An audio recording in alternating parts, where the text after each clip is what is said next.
আসসালামু আলাইকুম। আপনারা হয়তো দেখছেন এর বিগত দিনে এই জায়গায় আমরা মেজারমেন্ট করছি, পাইপলাইন রাখছি। তো ওইখানে আমরা বন প্লাগ মেরে অনেকগুলো লাইনকে বন্ধ করে রাখছিলাম, যেগুলো এখন বাস্তবে রূপান্তরিত করব আমরা এখন। তো এখানে এখন আমরা ঝর্ণার যে হেড, সেই হেডটা লাগাচ্ছি। আর আপনারা হয়তো জানেন যে ঝর্ণার হেড আমাদের পরবর্তীতে লাগাতে হয়, কারণ টাইলস ফিটিং করতে গেলে আমাদের ঝর্ণার হেডগুলো লাগানো থাকলে তারা টাইলস ফিটিং করতে পারে না। তো সেই জন্য আমরা ফ্ল্যাট রড থেকে হেডগুলোকে খুলে রেখে দেই, যেটাকে আমরা কনসেল স্টপ কক বলে থাকি।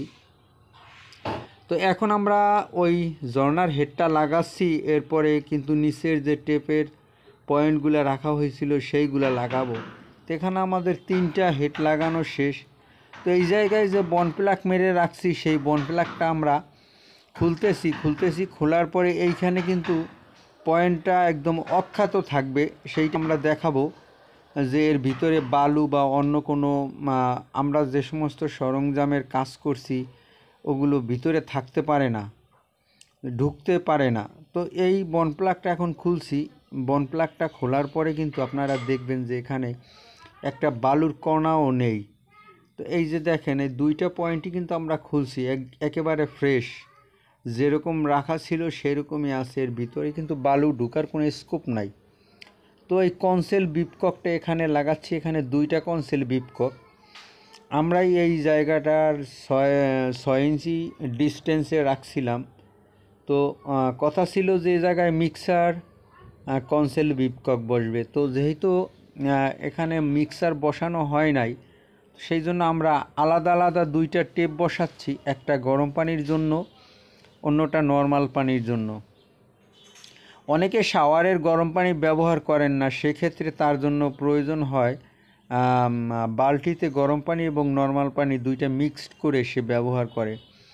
তো এই জন্য আলাদা আলাদা 2টা টেপ, আলাদা 2টা টেপ ওইভাবে ব্যবহার হবে। তো এখন থ্রেড টেপ দিয়ে আমরা এই কনসেল বিপককগুলোকে লাগিয়ে নিচ্ছি।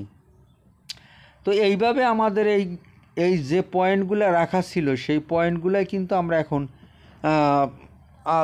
সরঞ্জামগুলো ফিটিং করে নিচ্ছি, কারণ এটা আমাদের টাইলসের আগে যা যা করণীয় ছিল সেইগুলো করছি এবং আপনাদেরকে কিন্তু সেই বিষয়গুলোও শেয়ার করছি।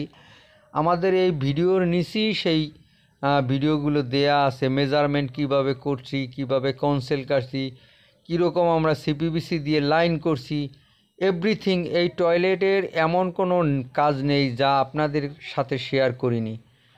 সেই আমাদের বেসিন, যে বেসিনের জন্য আমরা পয়েন্ট রাখছিলাম, বেসিনের উপরে shelf, looking glass, towel stand, সাবানদানি, এইগুলো কিন্তু সব এই জায়গায় ফিটিং করা হয়েছে।